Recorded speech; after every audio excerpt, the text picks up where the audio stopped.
So recently, I made this thing. And then I showcased it on Twitter, and a lot of people were like this. But there were also a few folks who were like this. So based on that, I figured I'd do a quick lesson in the basics of keyframes and tweening so you can add some fun polish to your videos. First, let's start with the terminology, as I like to think that the origin of these words is both fascinating and helpful to understand what's going on here. Both words originate from traditional hand-drawn animation, where there are two types of animators: keyframe animators and in-between animators. In traditional analog film, there are 24 frames per second. That's a lot of drawings, so the work tends to be divvied out.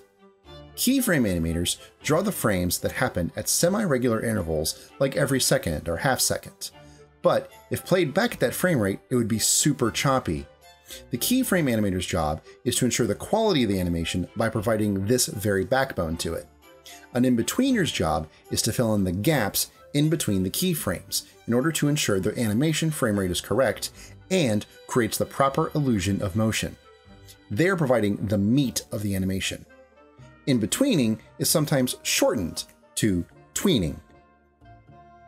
In Premiere, or any other digital tool that creates animations such as After Effects or Flash, these terms are also used to indicate the process of creating simple computer-processed animations. The short of which is this: you set two keyframes on a timeline, adjust their values, and then the computer will interpolate what the item should be doing in between those frames and make it happen. The basic things you can tween tend to be position, scale, rotation, opacity, and anchor point, which indicates how things are going to maneuver around. So if I change the anchor point to here, you'll see how the item rotates around that point, or it can scale against that point, rather than if I did it here. But if you look into additional effects as well, even these can be keyframe animated. So look, I can change the color of the screen, or I can even play around with the audio elements, like I can shift from the left channel or to the right channel, or even adjust the volume. So, how do you keyframe? Well, let's hop into Premiere and take a look. In Premiere, you'll want an item on your timeline that you want to animate. Make sure it's highlighted, and then open the Effects panel. In here, you'll see a list of all the available properties you can animate.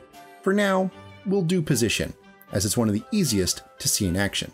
If the small stopwatch icon is blue, this means keyframing is enabled for this property. If it's not, then we should turn it on. Turning on the keyframes will likely have added one to the timeline. It'll look like a small diamond. Let's leave this one be for now. Pick another spot on the timeline and change the XY values for the position. Notice how this made another keyframe? Great! You can also add keyframes to match the current value of the item by hitting the small diamond icon next to the values. The arrows next to this also allow you to immediately jump to other keyframes.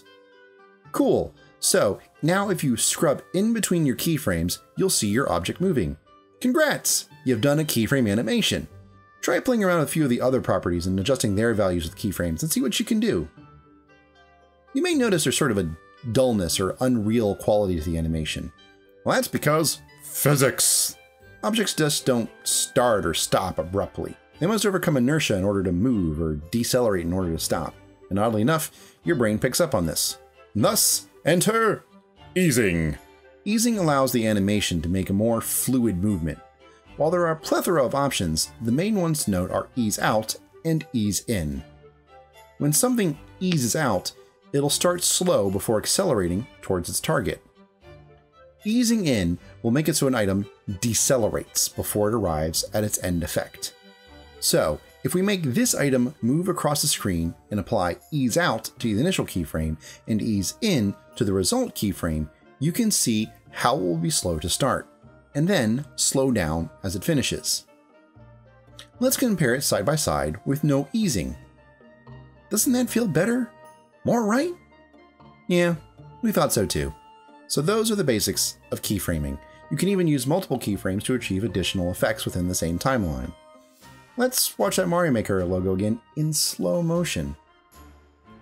See how there are bounces and squashing and stretching in order to give the animation a more vibrant and natural feeling. It's easy to learn how to tween, but it takes some time to master. But learning to tween is going to give you an indispensable tool for your video making. Thanks, and we'll see you next time.